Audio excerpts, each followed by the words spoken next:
కాకుండా నిజ నిర్ధారణ చేసిన తర్వాత అన్ని ఎంక్వైరీ పూర్తి చేసిన తర్వాత గవర్నర్ గారి ఆదేశాల మేరకు చెల్లాల్సిన దాని మీద కానీ ఇక్కడ ఇందాక లింకు పెట్టారు, మీరు కరెక్ట్ పాయింట్ తీశారు నిజంగానే.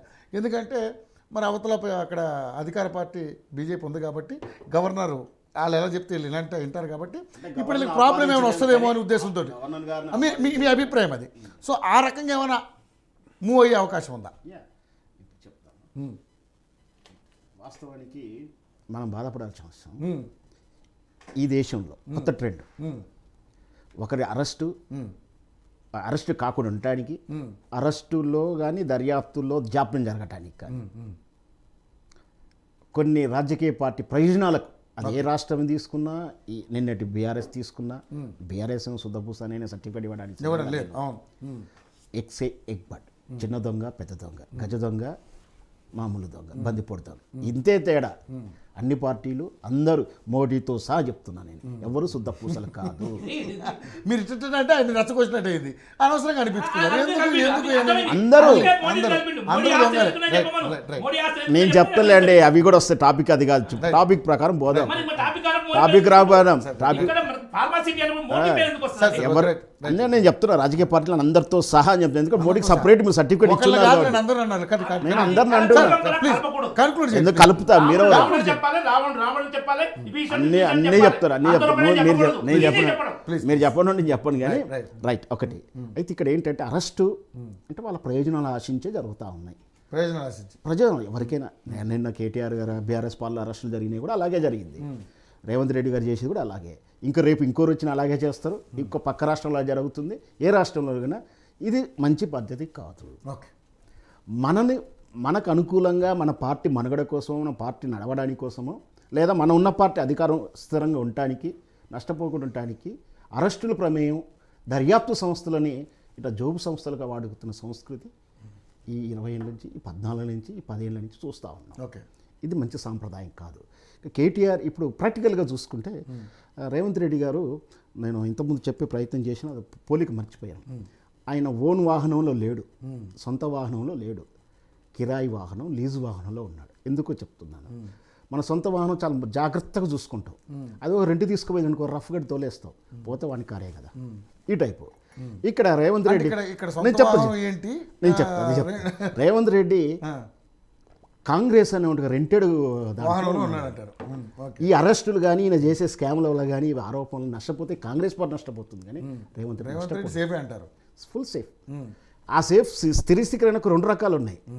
కేంద్రంలో ఆశీస్సులు తీసుకున్నాడు, ఇక్కడ ఆడే డ్రామా, ఇక్కడ స్థిరత్వంగా ఉండడానికి ఏం చేయాలో దాన్ని ఎట్లా మొబిలైజ్ చేసుకోవాలి, పోలరైజ్ చేసుకోవాలి, ఆ విధంగా స్పష్టంగా చేసుకుంటూ వెళ్తున్నాడు. దీని పేరు మీదనే ఇప్పుడు ఎందుకు చెప్పినట్టు ఈ అంశం పేరు మీదనే కేటీఆర్ అరెస్ట్ ఉంటుందా ఉండదా? కేటీఆర్ అరెస్ట్ అయితే నాకు ప్రయోజనమా, కేటీఆర్కి ప్రయోజనమా, బీజేపీకి నష్టమా, బీజేపీకి నష్టం? అది కూడా చూస్తారు. అన్నీ చూసుకొని, అన్ని రకాలు చూసుకొని చేస్తున్నాడు. ఖచ్చితంగా ఈ లగచర్ల విషయంలో అయితే అరెస్ట్ కాడు అనేది నాకు సమాచారం, లేదంటే నా ఆహ్వానం. ఎందుకంటే మిగతా కుంభకోణాల విషయంలో ఉంది, చాయిస్ ఉంది. నేను ఇక్కడ ఎందుకు లేదంటే, ఇక్కడ ఉంది అంటే ఖచ్చితంగా వాళ్ళు ఇరుకుతారు. ఎందుకంటే ఫోన్ సంభాషణలు రికార్డ్ అయి ఉండి వీళ్ళు నిజంగా ప్రేరేపించినట్టు వాక్యాలు ఉంటే, ఆయన ఇక్కడ చెప్తుంటే సురేష్ రండి, అక్కడ ప్రజలు ఉన్నారు, అక్కడికి వెళ్తే మన అభిప్రాయం తెలుస్తుంది, ఇచ్చేవాళ్ళు ఇస్తారు, ఏదో కన్విన్స్ చేశాడు. జనరల్గా అయితే రానన్నప్పుడు మనం నచ్చి చెప్తాం, సార్ మీకు మస్తు ఓట్లునే రండి, ఏదో చెప్పుకుంటారు. అలా నిజంగా స్క్రిప్ట్ ప్రకారం చేశారా, లేదా సిచ్యువేషన్ దగ్గర ఆయన సొంతంగా చేశాడా అనేది అక్కడ దర్యాప్తులు జరుగుతుంది.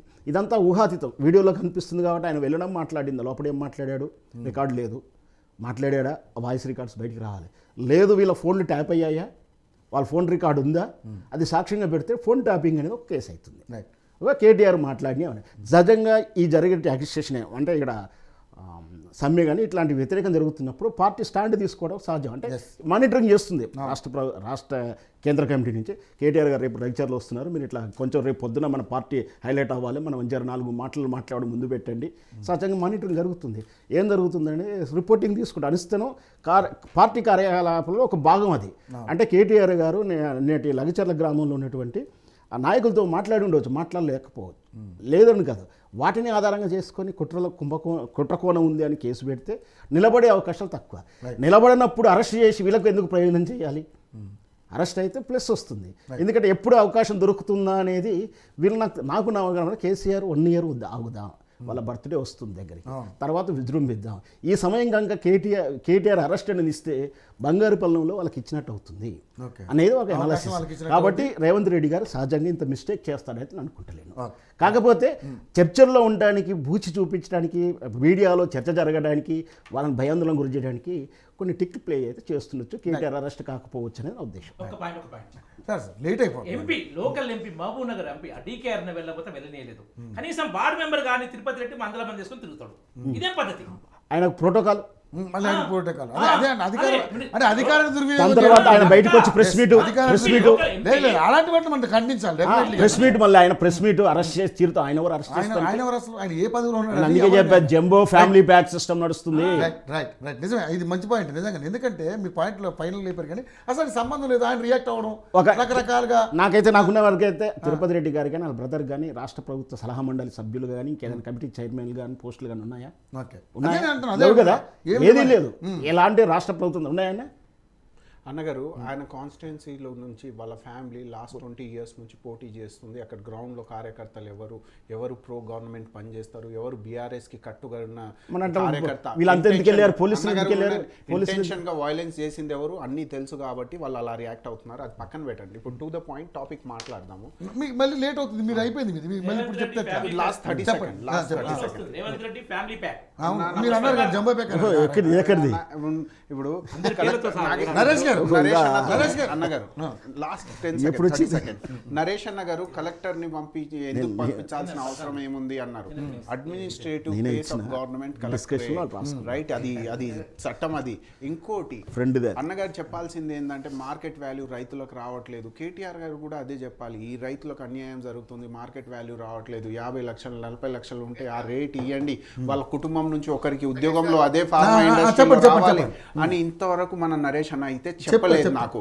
ఇంకోటి నరేష్ అన్న మీరు వినండి, శ్రావణ్ అన్న, రామ్ రెడ్డి అన్న, జిత్నీ ఆబాదీ ఉత్నా హక్ కులగణన జరగబోతుంది, జరుగుతుంది. అది ఎగ్జాంపులరీగా ఉంటుంది. దానివల్ల లాభం ఏంటంటే వెనుకబడిన తరగతి వాళ్ళకి డైరెక్ట్గా ఇంజెక్షన్ అంటే రామ్ రెడ్డి అన్న అంటున్నాడు అది నెవర్ ఏ యాంటీ హిందుత్వ కాదు.